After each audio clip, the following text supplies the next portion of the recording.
Hello बच्चावाड़ी, नमस्कार, जय हिंद, राधे राधे। क्या हाल चाल है भाई आप सभी लोगों के। आशा करती हूँ आप सभी लोग अच्छे होंगे, मस्त होंगे, स्वस्थ होंगे और अपनी पढ़ाई बहुत ही बेहतरीन तरीके से कर रहे होंगे।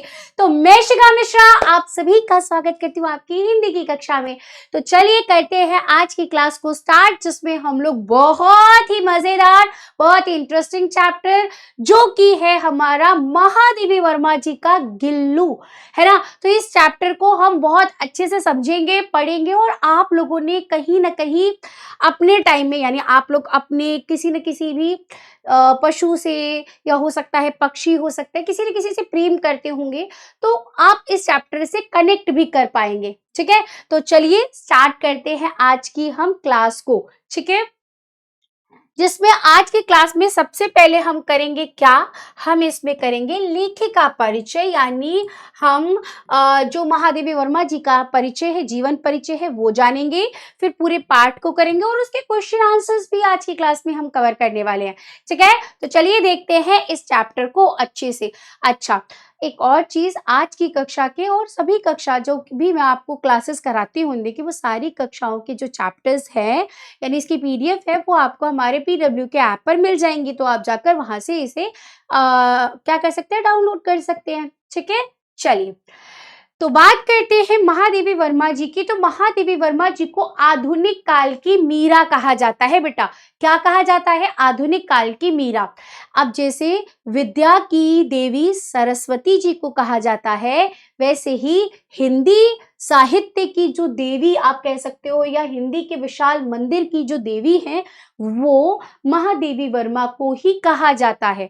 तो आपसे एमसीक्यू में ये पूछा जा सकता है कि आधुनिक काल की मीरा किसे कहा जाता है, या फिर आपसे ये पूछा जा सकता है कि भाई हिंदी के विशाल मंदिर की देवी किसे कहा जाता है, कि सरस्वती किसे कहा जाता है। देवी नहीं, सरस्वती। ठीक है, इन्हें हिंदी के विशाल मंदिर की सरस्वती कहा जाता है। ठीक है, और इन्हें आधुनिक काल की मीरा भी कहा जाता है। इनका जन्म अगर हम बात करें तो 26 मार्च 1907 में हुआ था। और कहाँ हुआ था बेटा जी? तो ये हुआ था फर्रुखाबाद, उत्तर प्रदेश में। पिताजी का नाम गोविंद सहाय वर्मा था। शिक्षा इन्होंने एमए संस्कृत से करी थी। संपादन यानी चांद पत्रिका का इन्होंने संपादन किया था। महादेवी वर्मा ने 1937 में मीरा मंदिर नाम से रामगढ़ नैनीताल मंदिर में कुटीर का निर्माण भी कराया था। इनकी भाषा ब्रज भाषा और खड़ी बोली थी और ये छायावाद काल की लेखिका मानी जाती हैं। पता है बेटा जी, छायावाद काल के 4 स्तंभों में से भी ये एक मानी जाती हैं।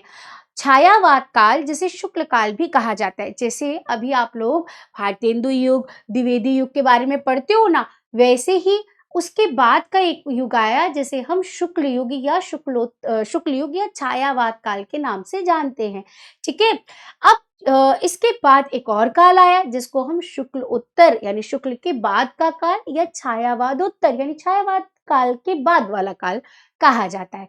ठीक है, तो जो आपकी महादेवी वर्मा है वो कब की लेखिका मानी जाती है? शुक्ल का यानी छायावाद काल की लेखिका मानी जाती है। छायावाद काल के 4 स्तंभों में से अगर 4 लोगों के नाम आपसे पूछे जाए, वैसे पूछता नहीं है, मैं आपको एक एज ए जनरल नॉलेज के लिए बता दूं, आके 10th में आपको हेल्प करेगा। तो सबसे पहले अगर हम नाम आता है तो जयशंकर प्रसाद जी का आता है। उन्हें आप कह सकते हो कि छायावाद का प्रवर्तक या जनक भी कहा जाता है। इसके बाद हमारी महादेवी वर्मा, सुमित्रानंदन पंत और सूर्यकांत त्रिपाठी निराला, ये 4 स्तंभ, मेन स्तंभ यानी 4 पिलर्स माने जाते हैं। उनमें से एक थी हमारी महादेवी वर्मा। ठीक है, अब आगे बढ़ते हैं इनकी रचनाओं की। तो इनकी रचनाएं मोस्ट इंपॉर्टेंट है, जरूर पढ़िएगा, क्वेश्चन एमसीक्यू के फॉर्म में पूछे जा सकते हैं। जैसे आपसे पूछा जा सकता है कि हिमालय, मेरा परिवार, यामा, यामा के लिए इनको 1982 में ज्ञानपीठ पुरस्कार भी मिला था।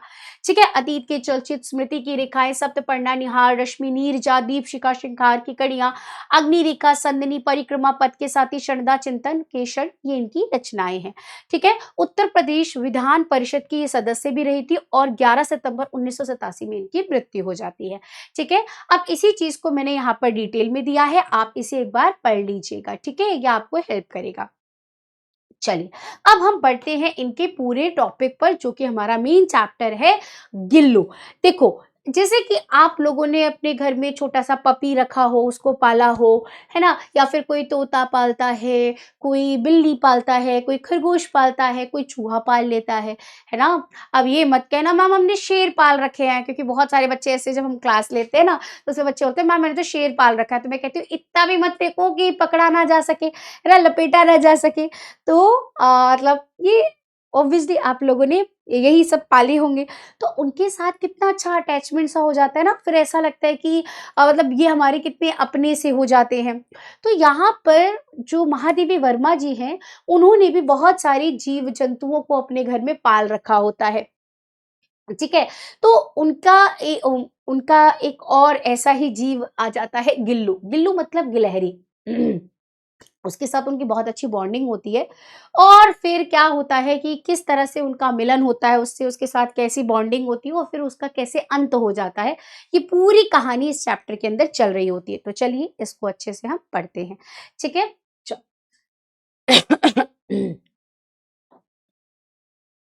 हाँ, तो अगर हम बात करें सोन जूही में आज एक पीली कली लगी है, उसे देखकर अन्यायस अन्यायस मतलब होता है अपने आप, अचानक, ठीक है? अन्यायस अपने आप या अचानक भी आप कह सकते हैं। एक सेकेंड अच्छा इस पे तो ये दिखेगा ही नहीं, ये ले लेते हैं,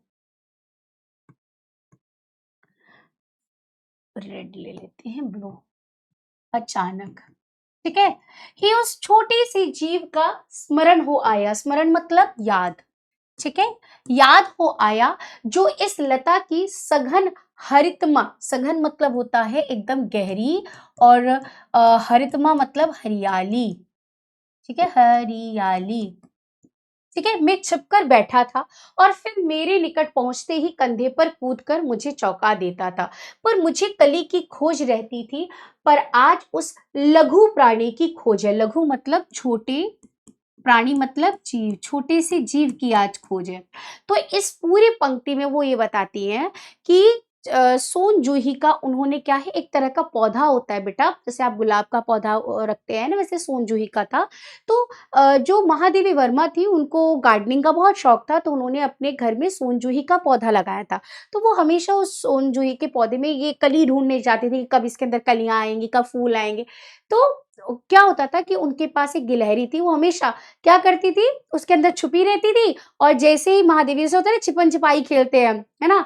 तो एकदम बिल्कुल वैसी वाली सिचुएशन में वहाँ छिपी बैठी रहती थी और जैसे ही महादेवी वर्मा को देखी उचक कर उनके कंधे पर आ जाती, तो महादेवी वर्मा एकदम से थोड़ा-सा चौंक जाती थी, ठीक है? लेकिन आज जब वो सोन जूही के कली के पास पहुँची, तो आज उन्हें उस कली की खोज नहीं कर रही थी कि इसमें से कली निकल आए। आज वो उस गिलहरी को ढूँढ रही थी जो उसके अंदर नहीं थी, ठीक है? यही बात इसमें लिखा है। परंतु वह तो अब तक इन सोन जूही की जड़ों में मिट्टी होकर मिल गया होगा। कौन जाने स्वर्णिम कली के बहाने वह मुझे चौंकाने ऊपर आ जाए। तो वो कहती हैं कि अब अभी जो इसकी इनकी पुरानी स्टोरी चलेगी, ठीक है? अभी आगे का जो आज प्रेजेंट टाइम चल रहा है ना, उसमें वो बता रही हैं। लेकिन अभी हम उनके फ्लैशबैक में जाकर पुरानी कहानी को भी जानेंगे कि कैसे-कैसे उनसे मिली थी। तो अभी वो गिलहरी नहीं है, यानी मर चुकी है, ठीक है? और अब वो क्या होता है कि जब वो मर जाती है तो उसको वो क्या करती है कि उस सोन जूही के पौधे में गाड़ देती है, क्योंकि उसका फ़ेवरेट जगह वो हमेशा वहीं मिलता था। तो वो क्या करती है कि उसको वहीं गाड़ देती हैं और फिर क्या होता है कि इस बार वो हमेशा वो ये सोचती है कि हो सकता है कि वो जब के कली निकले, तो कली के रूप में मुझे गिलहरी का ही क्या हो जाए, मतलब वो बोलते हैं ना किसी से हम अटैचमेंट हो जाती है। तो वो यही कहती हैं कि अब तक तो पूरी तरह उनकी जड़ों में क्या हो चुका होगा, मिल चुका होगा, यानी मिट्टी में पूरी तरह मिल चुका होगा और अब हमारे सामने क्या है, एक कली के रूप में हो सकता है सामने आ जाए। ठीक है? तो यही बात वो कह रही थी। अचानक एक दिन सवेरे कमरे से बरामदे में आकर मैंने देखा कि 2 कौवे एक गमले के चारों ओर चोंच से, अब ये फ्लैशबैक में कहानी जाएगी, यानी अब कहानी शुरू हो रही है यहाँ से। अचानक एक दिन सवेरे कमरे के बरामदे में आकर मैंने देखा कि दो कौवे एक गमले के चारों ओर चोंच को छुआ छुएल जैसा खेल खेल रहे थे। ये काक भुजंडी भी विचित्र प्राणी होता है। काक भुजंडी किसे कहा जाता है? कौवे को कहा जाता है। तो वो कहती हैं कि ये जो कौवा होता है ये बड़ा विचित्र प्राणी है, बहुत अलग तरह का प्राणी है, क्योंकि कभी तो इसे बहुत सम्मान दिया जाता है और कभी कभी ये अपमान का पात्र हो जाता है। जैसे जब पितृपक्ष आता है, आप लोगों ने अपने घर पे देखा होगा कि एक टाइम ऐसा आता है जब हमारे पूर्वज जो बड़े हम होते हैं, उनको उनकी मतलब आत्मा को शांति के लिए, या कहा जाता है कि भाई उनके पसंद का खाना जो होता है वो रखा जाता है और फिर कौवों को बुलाया जाता है ताकि वो खा कर जाए, है ना? पिंडदान जब कराया जाता है तो भी कौवे को बुलाया जाता है, तो उस समय तो कौवे को बड़ा सम्मान होता है। लेकिन जब वो बालकनी में या बरामदे में कहीं बैठकर काव काव चिल्लाता है, तो कानों को बड़ी उसकी जो कठोर कर्कश आवाज होती है, चुभती हुई आवाज कानों को बहुत क्या कर देती है, परेशान कर देती है, तो उसे लोग दुत्कार कर भगा भी देते हैं। तो यही उदाहरण वो देकर कहते हैं कि कई बार तो वो उसे सम्मान मिलता है और कभी कभी वो अपमान का पात्र बन जाता है। ठीक है, यही बात इसमें उन्होंने कही है। पितृपक्ष में हमारे पुरखे और दूरस्थ प्रियजन कौवे के रूप लेकर ही संदेश देते हैं, पर हम कौवे और उसकी काव काव को अवमानना का प्रतीक मानते हैं। दीवार और गमले के बीच घायल गिलहरी का बच्चा मिला। ठीक है, तो उन्होंने क्या कर रखा था, उन कौवों ने उसको चोंच मारकर पूरी तरह से घायल कर दिया था।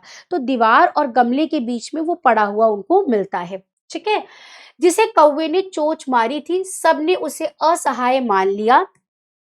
ठीक है, पर मैंने उसे उठाकर मरहम लगाया, दूध पानी पिलाया।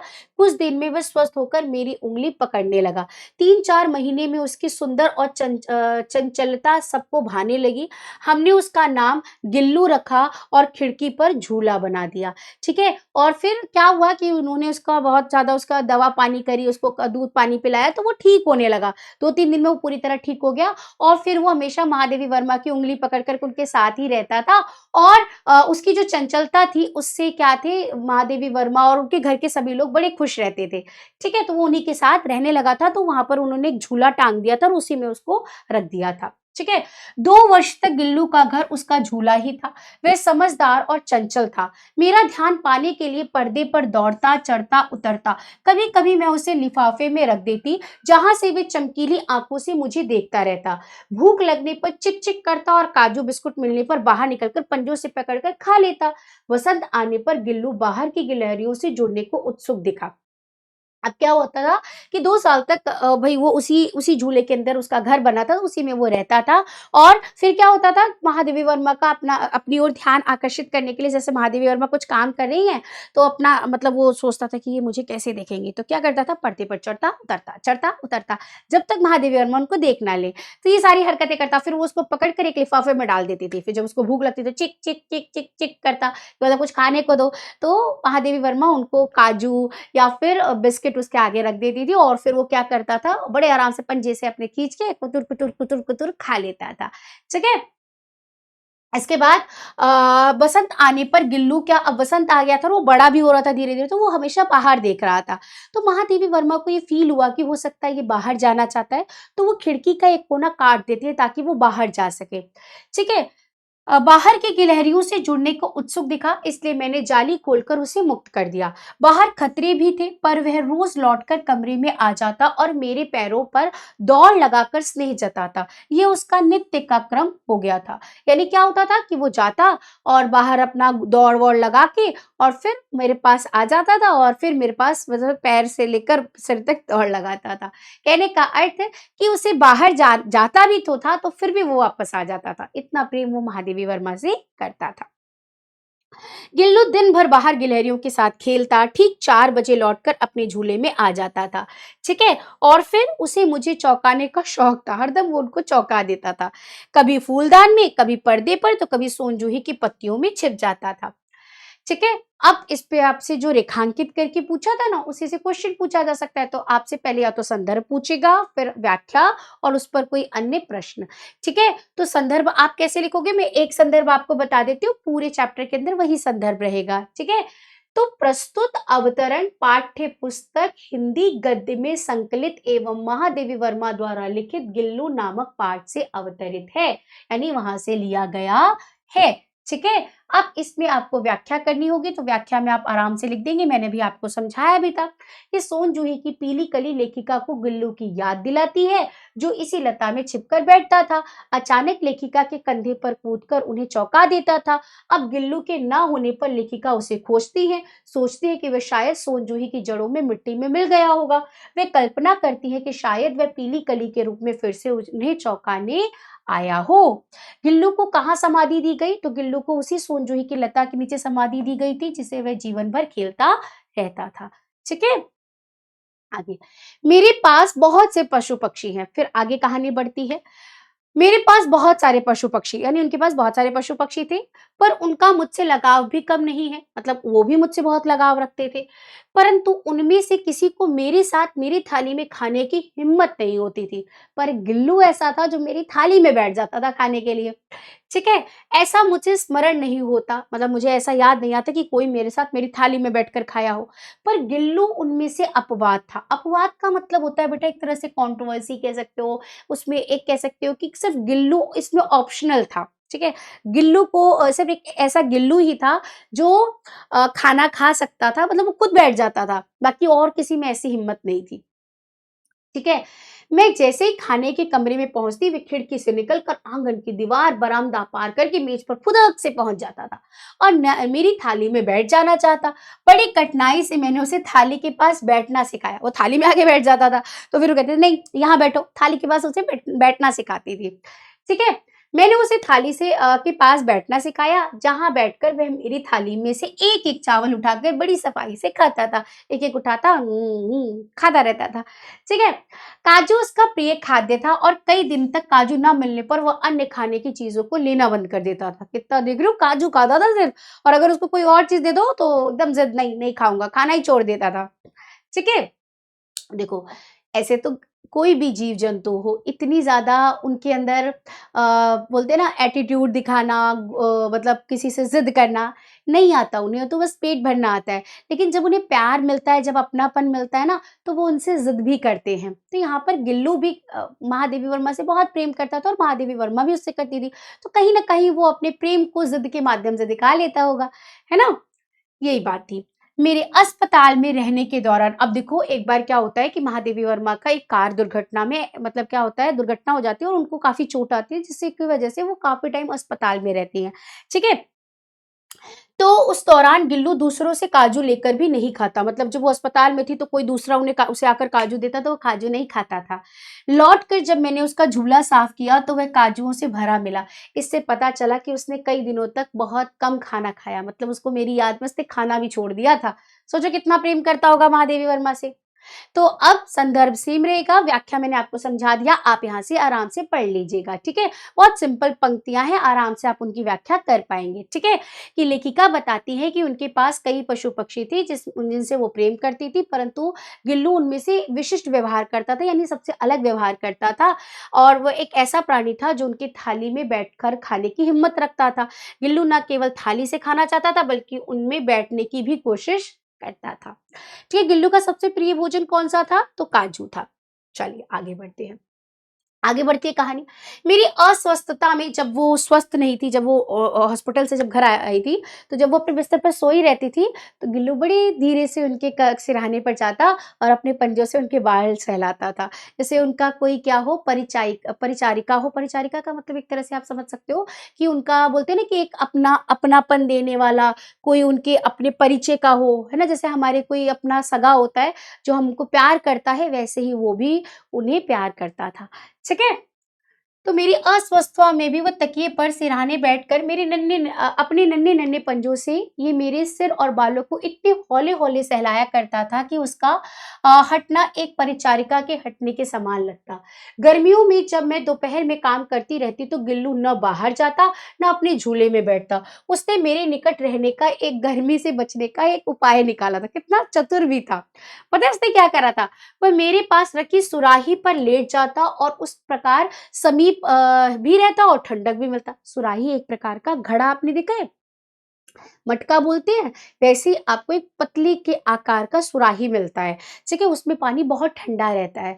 तो वो महादेवी वर्मा ने अपने बगल में रखा हुआ था, है ना? वहीं पर वो क्या करता था, सोचता था कि मैं गर्मी बाहर बहुत होती थी, तो वो सुराही पर ऐसे लेटा रहता था, इससे वो महादेवी वर्मा के पास भी रहता था और उसको वहाँ से ठंडक भी मिलती रहती थी। कितना दिमाग वाला था। गिलहरियों के जीवन की अवधि 2 वर्ष से अधिक नहीं होती। अब धीरे-धीरे वो टाइम आ रहा है जब वो दूर होने वाला था। यहाँ पर आप इमोशनल भी हो जाएँगे बेटा। बहुत ही इमोशनल कहानी लगेगी अब यहाँ से आपको। अतः गिल्लू की जीवन यात्रा का अंत आ ही गया। दिन भर उसने कुछ नहीं खाया और ना बाहर गया। रात में अंत की यातना में भी वह अपने झूले से उतर कर मेरे बिस्तर पर आया और ठंडे पंजों से मेरी उँगली पकड़कर, जैसे उसने पहली बार उँगली पकड़ी थी वैसे उसने फिर से मेरी उँगली पकड़ ली। अब सोचो कितना बड़ी विडंबना होती है जब हमारे सामने कोई जाने वाला हो और हम उसे बचा ना पाएँ। कितना बड़ा खतरनाक, कितनी गंदी सिचुएशन होती होगी, है ना? आप जिससे प्रेम करते हैं, आप जिसके इतने समय से देखभाल किए हैं, जिसको आप चाहते हैं कि अपने पास रख सकें, लेकिन आपके सामने वो दम तोड़ रहा हो, तो कितना खतरनाक सिचुएशन होगा।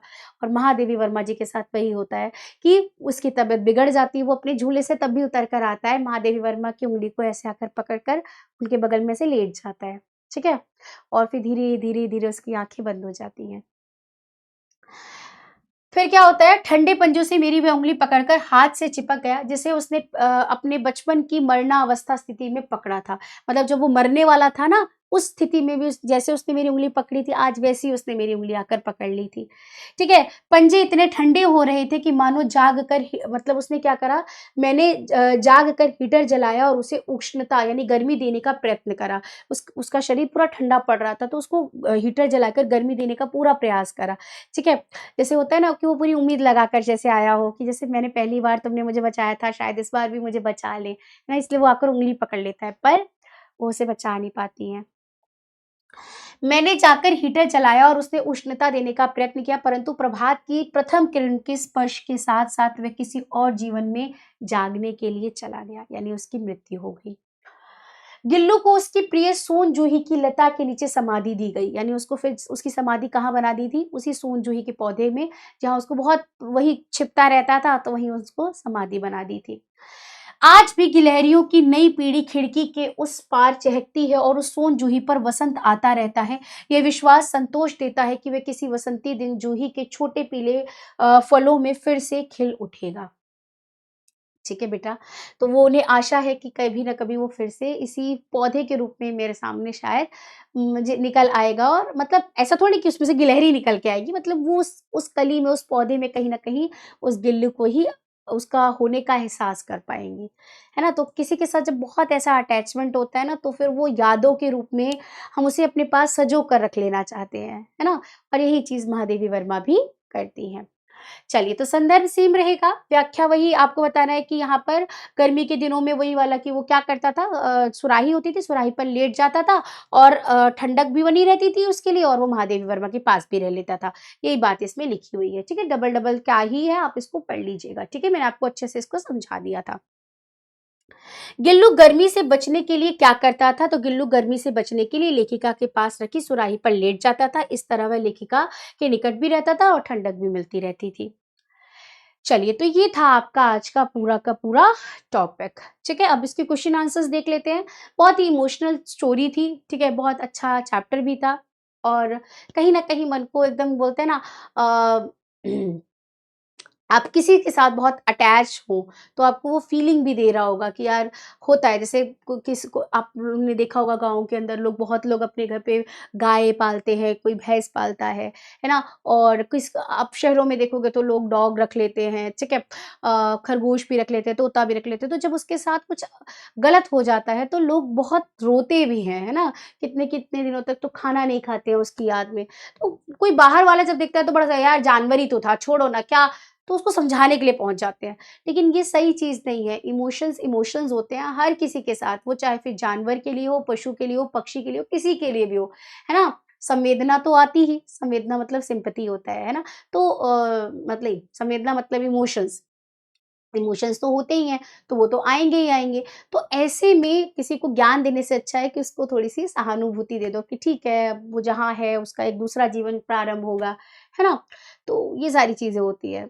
ठीक इस पाठ से लेखिका के स्वभाव आदि के बारे में आपको क्या पता चलता है? तो इस पाठ से हमें पता चलता है कि लेखिका कितनी अच्छी थी और उनको जीव-जंतुओं से कितना प्रेम था, ठीक है? वो उन पर दया करती थी, गुल्लू का उन्होंने घायल अवस्था में उपचार किया था, उसको वो अपने साथ भोजन कराती थी, गुल्लू परिवार का सदस्य जैसा बन गया था, ठीक है? लेखिका ने अपनी रचनाओं में किन-किन शैलियों का प्रयोग किया है?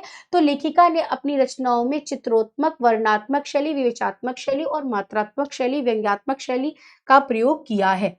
अब ये सब क्या होते हैं? जब भी कोई कहानी आप या कोई भी उनकी रचना पढ़े, तो आपके सामने वो रचना चित्र के रूप में उभर जाए। जैसे अब अभी आप गिल्लू की एक पूरी कहानी सुन रहे थे, तो आपके सामने वो कहानी जैसे दिख रही हो आपको, है ना? आप इमेजिन कर पा रहे थे, आप कल्पना कर पा रहे थे, तो वो चित्रात्मक होती है। वर्णनात्मक होता है कि उसको वर्णन करके बताना, एक-एक चीज़ बारीकी से बताना। ये विवेचात्मक मतलब उसपे सोच समझ कर कोई अपनी बात रखना और व्यंग्यात्मक मतलब होता है तंज कसना, किसी पर बोलते हैं ना हम किसी को ताना मार रहे होते हैं तो व्यंग करते हुए लिखना। ऐसी शैलियों का वो क्या करती थी, प्रयोग करती थी अपनी रचनाओं में। गिल्लू कौन था उसकी विशेषताओं को अपने शब्दों में लिखिए। तो गिल्लू एक एक जीव था जो बहुत ही जानकार था। वह लेखिका की थाली में बैठकर खाना खाता। जब गिल्लू को भूख लगती तो वह चिक-चिक की आवाज़ करता। काजू उसे बेहद पसंद था। यदि उसे काजू नहीं मिलता तो वह पिंजड़े में रखी दूसरी चीज़ों को भी गिरा दिया करता था। महादेवी वर्मा को विरह की गायिका के रूप में आधुनिक मीरा किस आधार पर कहा जाता है? आपको पता है जिस तरह से पुराने समय में भक्ति काल में मीरा जी थी, कृष्ण से प्रेम करती थी, तो इसलिए उन्हें क्या कहा जाता था मतलब कृष्ण प्रेमी आप कह सकते हो, है ना? विरह की गायिका भी कहा जाता था। विरह मतलब होता है जब हम किसी से बिछुड़ जाते हैं, अलग हो जाते हैं, उस दुःख में जब कुछ गाते हैं, है ना? तो विरह की गायिका भी कहा जाता था। उसी तरह से यहाँ पर महादेवी वर्मा जी जो थी, वो भी कहीं न कहीं एकदम बोल सकते हो आध्यात्म से जुड़ी हुई थी, यानी परमात्मा का अध्ययन करना, है ना? आत्मा का अध्ययन करना, तो वो कई बार विरह जब उन्होंने भी अपनी लाइफ में बहुत उनकी माताजी का बहुत जल्दी देहांत हो गया था, है ना? उनका फिर और भी लोगों से जैसे कनेक्ट थी जो जब उनसे दूर हुई तो कहीं न कहीं उनको भी अपने जीवन में उस चीज़, उस खालीपन को फ़ील करा था। इसलिए उन्होंने उस दुःख को व्यक्त कर रखा था अपनी रचनाओं में। इस वजह से उन्हें भी विरह की गायिका कहा जाता है। ठीक है? रहस्यवाद, प्रगतिवाद पर आधारित इनकी छायावादी साहित्य हिंदी साहित्य की अमूल्य विरासत के रूप में स्वीकार किया जाता है। विरह की गायिका रूप में महादेवी वर्मा जी को आधुनिक मीरा भी कहा जाता है। महादेवी जी के कुशल संपादन के परिणाम स्वरूप ही चांद पत्रिका नारी जगत में सर्वश्रेष्ठ पत्रिका बन सकी थी। चलिए, लेखिका ने कौवे को समादृत और अनादृत, अति सम्मानित तथा अति अवमानित क्यों कहा है? यानी कभी-कभी उसे सम्मान और कभी अपमान क्यों कहा है? तो आप बता देंगे कि पितृपक्ष में कौवे को बहुत महत्व बढ़ जाता है, उसके अतिरिक्त किसी भी प्रियजन के आने की सूचना अपने कर्कश स्वर में देता है, इसलिए यह समादृत और अति सम्मानित हो जाता है और फिर उसी की काँव-काँव की आवाज़ कानों को चुभती है, इसलिए उसे अवमानना यानी उसका सम्मान नहीं किया जाता है, यानी उसका अनादर किया जाता है। गिल्लू को लेखिका ने किन परिस्थितियों में प्राप्त करा था? तो घायल अवस्था में प्राप्त करा था उसे, ठीक है? तो लेखिका की गमले और दीवार की संधि में छिपे एक छोटे से जीव पर दृष्टि गई। निकट जाकर देखा तो उसमें गिलहरी का एक छोटा-सा बच्चा था जो संभवतः घोंसले से गिर पड़ा था। कौवे उस पर चोंच से प्रहार कर रहे थे। ऐसी स्थिति में लेखिका ने उसे आश्रय दिया था। गिल्लू को किन-किन व्यवहारों से पता चलता है कि वह समझदार प्राणी था? तो जब उसे भूख लगती थी तो चिक-चिक की सूचना देता था, काजू बिस्कुट मिल जाने पर पंजे से पकड़कर कुतर के खाता था। लेखिका कहती है कि जब खाने की मेज़ पर बैठता तो गिल्लू थाली के पास आकर एक-एक चावल को बड़े ढंग से खा लेता था। ठीक है? गर्मी के मौसम से बचने के लिए वह पास रखी सुराही पर क्या करता था? लेट जाता था। इससे ये मालूम होता है कि गिल्लू बहुत समझदार प्राणी था। ठीक है बेटा जी? चलिए। गिल्लू के पाठ से 10 सुंदर वाक्य लिखे। अब आपको इस पाठ से जो भी 10 वाक्य सुंदर लगते हैं, आपको जो खुद से अच्छे लगते हैं, आप वो लाइन यहाँ पर लिख सकते हैं। ठीक है? जो भी आपको अंदर से फ़ील हो रहे हैं कि हाँ यार, ये लाइन मुझे बहुत भावुक करी या ये लाइन मुझे बड़ी अच्छी लगी, बहुत कनेक्ट करी, तो आप कोई भी 10 लाइन यहाँ पर अपने मन से लिख सकते हैं। बाकी मैंने 10 लाइनें लिख दी हैं, जैसे सोन जूही में आई पीली कली को लेखिका ने गिल्लू का नाम दिया। भूख लगने पर गिल्लू चिक-चिक की आवाज़ करता है। काजू या बिस्कुट मिलने पर वह उन्हें पंजों से पकड़कर कुतर करता रहता था। गिल्लू के जीवन का पहला वसंत आया जब नीम चमेली की सुगंध से कमरे में आने लगी। लेखिका के पास बहुत से पशु पक्षी थे, परंतु गिल्लू सबसे अलग अपवाद था। खाने की मेज पर लेखिका के साथ बैठकर थाली से एक एक चावल उठाकर खाता था। अन्य कोई पशु पक्षी लेखिका के साथ खाने की हिम्मत नहीं करता था। काजू गिल्लू का प्रिय भोजन था। कई दिन काजू ना मिलने पर वह अन्य खाद्य पदार्थों को छोड़ देता था या झूले के नीचे फेंक देता था। ठीक है, आप कुछ भी यहाँ पर लिख सकते हैं। तो ये था आपका आज का पूरा चैप्टर। आशा करती हूँ कि आपको ये चैप्टर समझ में आया होगा। नोट्स आपको हमारे ऐप पर मिल जाएंगे। ठीक है, तो भाई हो गया है आपका पूरा चैप्टर कंप्लीट। इस चैप्टर के नोट्स आपको हमारे ऐप पर मिल जाएंगे दृष्टि बैच के अंदर। वहाँ जाकर आप इसे डाउनलोड करके पढ़ सकते हैं अच्छे से, वहाँ से आप इसके रिवीजन कर सकते हैं। दूसरी चीज़ क्या है बेटा जी, कि अगर आपको ये चैप्टर अच्छा लगा हो तो कमेंट सेशन में ज़रूर बताइएगा कि आज की कक्षा आपको कैसी लगी, चैप्टर समझ में आ गया। ठीक है, और फिर हम नेक्स्ट चैप्टर ज़रूर पढ़ेंगे। और अभी आ रही है आपकी दीपावली, तो बिल्कुल मैं समझ रही हूँ कि दीपावली का टाइम है, तो थोड़ी सी आपके अंदर क्या होगा कि मतलब पढ़ाई से थोड़ा-सा आप हट जाओगे, मन भटकेगा, ऑब्वियसली भटकता है, सब बच्चों का भटकता है। अभी आप छोटे से बालक को कोई दिक्कत नहीं है बेटा। आप एन्जॉय करो, मस्ती करो, सारी चीज़ें करनी चाहिए लाइफ में, बट थोड़ा-सा टाइम को मैनेज भी ज़रूर करना। इससे फिर पता है क्या होता है, अगर आप पूरी तरह से पढ़ाई से कट जाओगे, तो अभी क्या है पेपर आपके खत्म हुए, ठीक है? आपने जब अपने एग्ज़ाम्स दिए तो आपको थोड़ा-सा ये दिखा यार कि मुझे ना अभी पढ़ने की ज़रूरत है। थोड़ा-सा आप एक्टिव हो ही रहे थे कि आपके त्योहार आ गए। अब फिर से आप बिल्कुल पढ़ाई नहीं करोगे तो वापस से फॉर्म में आने में आपको टाइम लग जाएगा, ठीक है? और वो टाइम लेते-लेते नवंबर आ जाएगा, फिर आपको लगेगा यार टाइम तो फिर निकल रहा है ना? तो ऐसी चीज़ों से बचने से अच्छा है कि थोड़ा-थोड़ा सा टाइम निकाल कर आप पढ़ाई भी करते रहें और अपने फेस्टिवल्स को भी एन्जॉय करें, ठीक है? मैं भी बिल्कुल नहीं कहती कि फेस्टिवल एन्जॉय मत करो, बिल्कुल एन्जॉय करो, पर थोड़ा-सा पढ़ाई को इससे ये रहे कि आप पढ़ाई से कनेक्टेड हो, अलग नहीं हुए हो, ठीक है? पूरी तरह से कट नहीं गए हो, ये बिल्कुल मत आने देना, ठीक है? बाकी आप लोग समझदार हो, अच्छे से अपनी पढ़ाई पर ध्यान दोगे, ठीक है? तो चलिए फिर हम मिलेंगे अपने नेक्स्ट क्लास में। अभी आपके दीपावली आएगी कुछ टाइम बाद, ठीक है? तो आप सभी को दीपावली की बहुत सारी शुभकामनाएँ, बहुत मज़े से अपने त्योहारों को मनाओ, खुश रहो। हाँ, लेकिन साथ-साथ में ये जो हमारी सांस्कृतिक धरोहर, हमारे सांस्कृतिक पर्व होते हैं, उन सभी से कुछ जीवन में जो सीख मिलती है उसको अपने जीवन में उतारना भी है। सिर्फ़ पटाखे जला लेना, मिठाई खा लेना, पूजा कर लेना, हर साल इसी चीज़ को रिपीट नहीं करना होता है। वो जिस उपलक्ष्य में मनाए जाते हैं, उनसे जो हमें एक सांस्कृतिक धरोहर में जो सीख मिल रही है, उसको ज़रूर अपनाना है ना? और कोशिश करना है कि हमें दिए जो हैं उनका प्रयोग करें ताकि हमारे जो कुम्हार हैं, है ना? जो हमारे मिट्टी के दिए बनाते हैं, उनकी भी दीपावली बहुत अच्छी बीते, ठीक है? तो इसी से आज की क्लास को यहीं पर अंत करते हैं, मिलेंगे नेक्स्ट क्लास में, तब तक के लिए पढ़ते रहें, मस्त रहें, खुश रहें और अपने माता-पिता का नाम रोशन करिए। धन्यवाद, बाय-बाय।